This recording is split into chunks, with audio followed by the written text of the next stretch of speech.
Give a little bit of context on my past experience. My siblings and I were raised in Pomona and we went to school there.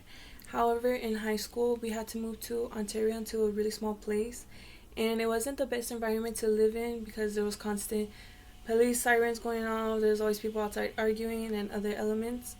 However, my siblings and I still decided to go to school in Pomona. This meant that we would have to commute to school on the bus, which could take up to an hour and a half to and back home.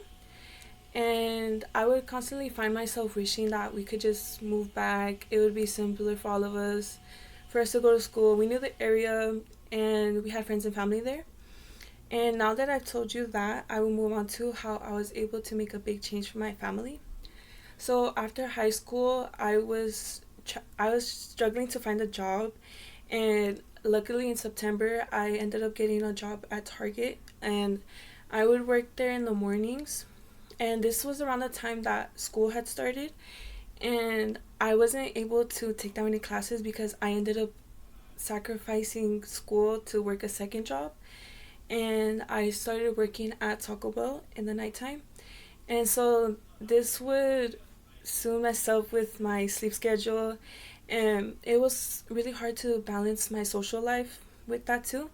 However, that sacrifice was really worth it in the end. And in December, my friend told me about an apartment in her complex that was up for rent, and she got the contact information for the landlord and immediately texted the landlord. And I a few thousand saved up, and I was speaking to the landlord, and I ended up getting the apartment, which is really shocking for an 18-year old. And so my family and I, after living in that small place for years, we were able to move into the place. And now that I've told you that, I will tell you what I learned from this experience. I learned that the sacrifice was really worth it, and I learned a lot of discipline from it.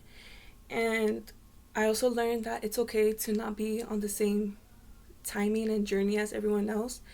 And yeah,